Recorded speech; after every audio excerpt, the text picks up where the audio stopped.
El Instituto Nacional de Derechos Humanos presentó un estudio sobre la cruda realidad al interior de las cárceles chilenas. Hay no solo hacinamiento, internos sin camas, malos tratos. Estas fueron solo algunas de las precariedades detectadas por este análisis. Queremos conocer más en profundidad sobre las conclusiones y nos acompaña para eso Rodrigo Bustos, jefe de la Unidad Jurídica Judicial del Instituto Nacional de Derechos Humanos. Muchas gracias por estar con nosotros. Muchas gracias a ustedes por la invitación. Buenos días. Buenos días. A ver, hablábamos de hacinamiento y muchas veces es un tema que no se trata. Lo he escuchado en varias ocasiones. Bueno, por algo están recluidos, no es porque se portaron bien, pero las condiciones mínimas de salubridad, para tratar de buscar, a ver, ¿qué es lo que buscamos con aquellas personas que están privadas de libertad? Que reflexionen, que traten en el ideal volver a reintegrarse a la sociedad, porque si no al final se transforma en lo que muchos han llamado la universidad de los delincuentes. Para lograr eso debería evitarse el resentimiento, que yo me imagino que en condiciones de hacinamiento, de celdas sin agua durante 24 horas, donde no son tratados como personas sino como animales muchas veces los reclusos, es muy difícil de lograr. Sí, yo concuerdo plenamente con lo que tú señalas. Una cosa es que una persona haya cometido un delito o que esté siendo investigada, imputada por quizá haber cometido un delito y por eso tenga una prisión preventiva. Y otra cosa es que no se respeten sus derechos humanos, que no sea tratada de manera digna, como tú señalabas, porque lo que tú describías, personas que no tengan acceso a una cuestión tan básica como el agua por 23, 24 horas o una gran cantidad de horas al día, que no tengan una cama para dormir, que no tengan acceso a servicios básicos de salud, entre otras muchas cuestiones, son cosas que van en contra de la dignidad de cualquier persona, sea que haya cometido o no un delito, o sea que esté, como hablábamos antes, imputada por algún delito, porque hoy día 1/3 de las personas que está presa en Chile no está presa por una condena, está presa porque está imputada de un delito, porque está en prisión preventiva. Eso también es algo que nos tiene que hacer reflexionar como sociedad. En ese marco, como tú señalabas al inicio, nosotros como instituto hicimos este estudio, estudio de condiciones carcelarias. Entre los años 2014 y 2015. 2014-2015. Nosotros tenemos un trabajo de monitoreo permanente desde el año 2012 en las cárceles chilenas, donde hacemos todos los años visitas exhaustivas a una parte de los penales de nuestro país. Y el 2014-2015 visitamos 43 cárceles. El 2016-17 otro grupo de cárceles, y vamos a publicar en pocos meses más un nuevo informe. Y la verdad es que lo que se puede encontrar en este informe, que cualquier ciudadano o ciudadana de nuestro país lo puede descargar de la página web del Instituto Nacional de Derechos Humanos, son datos preocupantes, son datos graves, pero no son datos nuevos. La información sobre la sobrepoblación que tú también mencionabas es algo que aparece históricamente en muchos informes de la Fiscalía de la Corte Suprema, de centros de derechos humanos como el de la Universidad Diego Portales, entre otros. Por lo tanto, lo que hoy día estamos diciendo es nuevamente una tarjeta más que amarilla, una tarjeta roja al Estado chileno que está al debe y que debe tener una política penitenciaria que sea acorde al respeto de los derechos humanos. Ahora, la población penal, ¿cuál es lo más crítico dentro de las condiciones en las cuales vive y del trato que reciben para ustedes? Bueno, nosotros coincidimos con lo que dijo el presidente de la Corte Suprema hace algunos meses cuando presentó un nuevo informe del Poder Judicial, donde él señalaba con los niveles de sobrepoblación que hay en las cárceles chilenas es prácticamente imposible la reinserción. Tú también lo decías antes. Hoy día aproximadamente un 40-50% de las personas que están en las cárceles tienen algún tipo de reincidencia.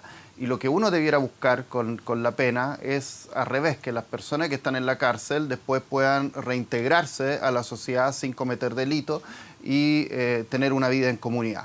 Eso hoy día no ocurre y es prácticamente imposible que se cumpla ese fin de la reinserción con cárceles que están sobrepobladas. Estamos hablando en algunas cárceles como el CDP Santiago Sur, la cárcel de Limache, de Talca, de niveles de sobrepoblación por encima del 200%. Eso es algo grave y a lo cual hay que abocarse de manera urgente, pero además tú lo señalabas, hay un 60%, 61,5% de acuerdo a este estudio de las cárceles visitadas, donde no hay una cama por cada uno de los internos, por lo tanto los internos tienen que dormir juntos en alguna cama, tienen que dormir en el suelo. Eso claramente no corresponde en un Estado donde se respetan los derechos humanos de todas las personas. Ahora, de acuerdo a, lo tenemos en cifras, sabemos que la situación es muy precaria, que no tienen agua, que no tienen las camas suficientes, que las celdas están sin agua muchas veces, hay hacinamiento, pero en esas mismas cifras, si lo llevamos a un plano real, ¿cuánto es posible mejorar las condiciones en el corto plazo? Porque hay un problema de hacinamiento importante. Ahora, eso podemos tratar de buscar las causas y llegamos a una problemática muchísimo mayor, la cantidad de trabajo que tienen los fiscales, la cantidad de trabajo que tienen los jueces, cuánto se demora una condena, etcétera, etcétera. Pero si nos remitimos solamente a los centros penitenciarios, ¿cuánto de eso se podría solucionar y falta qué? ¿Voluntad?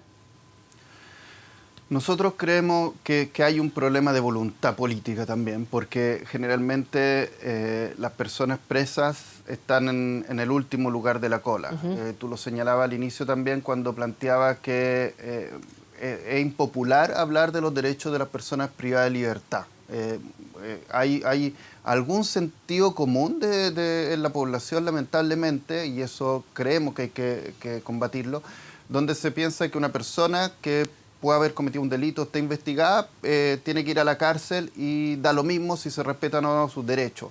Si tiene salud, si tiene educación, si tiene trabajo, si se cumple la prohibición de ser sometida a tortura.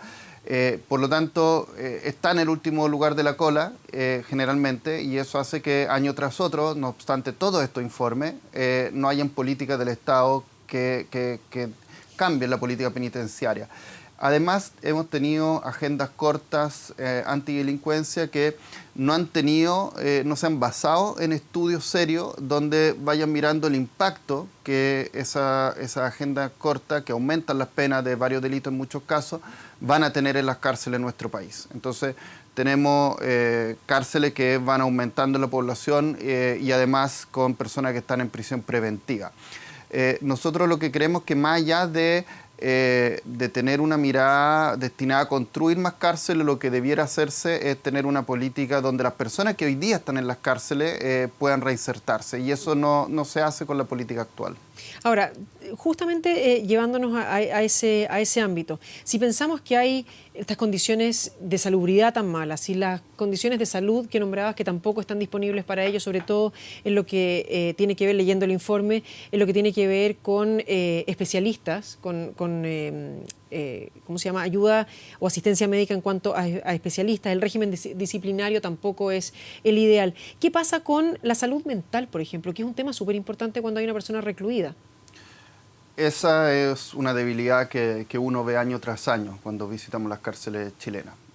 Prácticamente no hay atención psicológica a las personas privadas de libertad y la atención psiquiátrica también es muy, muy escasa. Entonces, justamente uno ve que hay personas que tienen problemas de salud mental, y hoy día el Estado chileno, la verdad es que uno podría pensar que los problemas en cuanto a la atención de salud mental van mucho más allá de las cárceles, van también respecto a la población que está afuera de las cárceles, pero sin lugar a dudas, si no atendemos la salud mental de las personas que están en las cárceles, junto a, como decía antes, la educación, la salud de manera integral, el trabajo, va a ser prácticamente imposible que estas personas se reinserten, van a continuar reincidiendo.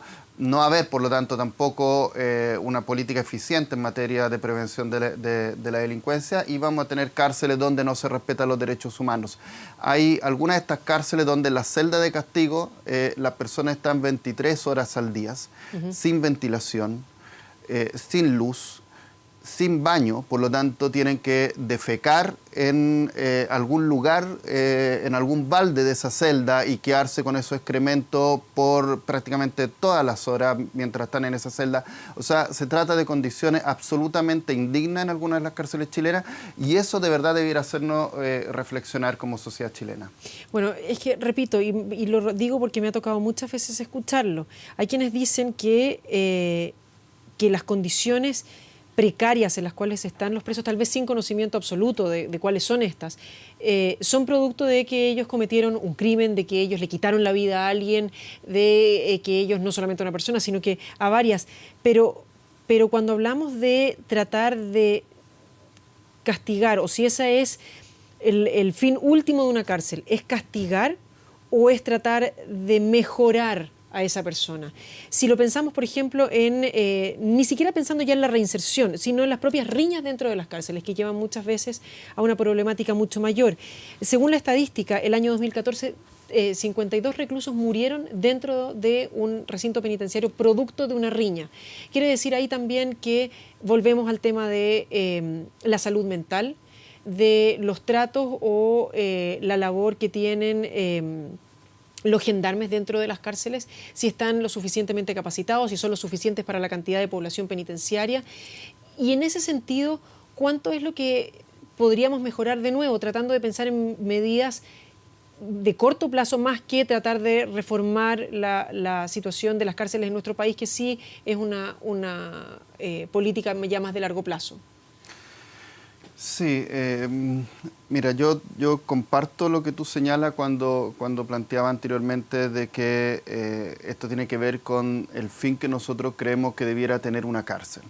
Tú preguntabas, ¿debiera ser meramente el castigo? O bien debiéramos intentar que sea un espacio donde, por cierto, se respeten los derechos humanos de las personas y que permita la reinserción después de esa persona en la comunidad. Nosotros creemos que es lo segundo. Y de acuerdo a los tratados internacionales de derechos humanos suscritos por el Estado de Chile, debiera ser lo segundo. Pero hoy día eso no se cumple. Nosotros creemos que sí hay algunas medidas urgentes que debieran adoptarse. O sea, lo que te señalaba, no puede ser que una persona no tenga acceso al agua por 20, 23 horas al día. Nosotros por eso presentamos hace poco tiempo atrás un recurso de amparo respecto a la cárcel de Colina II. Ese recurso fue acogido por la Corte Suprema y se ordenó a la autoridad penitenciaria de que adoptara medidas al más breve plazo y eso se ha ido cumpliendo. Pero además creemos que hay que adoptar medidas urgentes, por lo que hablábamos antes. No puede ser que una persona no tenga una cama donde dormir, que no tenga acceso a la salud, a servicios básicos de salud, entre otras cuestiones. Nosotros hemos tenido conversaciones con el nuevo ministro de Justicia y ha planteado, y eso lo valoramos, de que este debiera ser un tema en la agenda con un énfasis distinto, donde se respeten plenamente los derechos de las personas privadas de libertad. Y la nueva directora de Gendarmería de Chile también ha tenido un discurso en esa misma dirección. Nosotros como Instituto Nacional de Derechos Humanos tenemos todos estos estudios, visitamos las cárceles permanentemente, por lo tanto lo que hacemos también es ponernos a disposición de las nuevas autoridades para colaborar finalmente y que estas medidas urgentes a corto plazo y también a mediano y largo plazo con una mirada distinta se vayan adoptando y tengamos una política penitenciaria que mira la reinserción por una parte y que respete los derechos humanos por otra. Ahora, si nos comparamos con otros países, que es parte de lo que hacemos en general, buscando experiencias que sean positivas y que nos puedan ayudar a solucionar nuestros problemas, ¿cuáles son los estudios que con los cuales nos hemos podido comparar? Tengo entendido que, por ejemplo, en Noruega la política de las cárceles en general es muchísimo más libre, llegando al extremo de cárceles en las cuales los presos no están tras rejas, sino que tienen libertad de movimiento dentro de un recinto acotado y en los cuales son libres de entrar y salir, por ejemplo, de una pieza que tiene las condiciones de una pieza absolutamente normal, incluso con entretenimiento como televisión, y que ahí el porcentaje de reinserción es más alto del 70%. Así es, eso ocurre con Noruega, con otros países de Escandinavia, hay algunas cárceles de Inglaterra también que son un buen modelo a seguir. Pero bueno, mirándonos en la región, la verdad es que la realidad regional de América Latina en general no es buena y uno ve situaciones bien preocupantes en muchas cárceles de los países de América Latina. Nosotros hace poco, eso sí, hicimos una visita a Argentina y también y eso es bueno, mirar las buenas prácticas, ve algunas cárceles donde hay muchísimo espacio con aire libre, con espacios verdes donde los internos pueden estar y eso sin lugar a duda ayuda a la reinserción, lugares donde pueden tener incluso animales en las cárceles, mascotas. Hay que pensar que una persona que está en la cárcel, si uno tiene la finalidad que después pueda reintegrarse a la sociedad, debiera tener vínculo afectivo, ojalá dentro de la cárcel, poder mantener sus relaciones con familiares, con amigos. Ahí también hay dificultades muchas veces en la forma en que se realizan las visitas. Nosotros hemos constatado casos donde hay claramente afectación a la dignidad de mujeres, de niños y niñas que quieren visitar a las personas que están privadas de libertad. Y eso claramente después afecta cualquier posibilidad de reinserción de las personas que están en las cárceles. Absolutamente, no solamente crea ese resentimiento del que hablamos, sino una problemática mucho mayor e importante. Rodrigo Busto, muchísimas gracias por haber venido a conversar con nosotros. Buenos días. Muchísimas gracias a ustedes por abordar estos temas. Buenos días. Buenos días.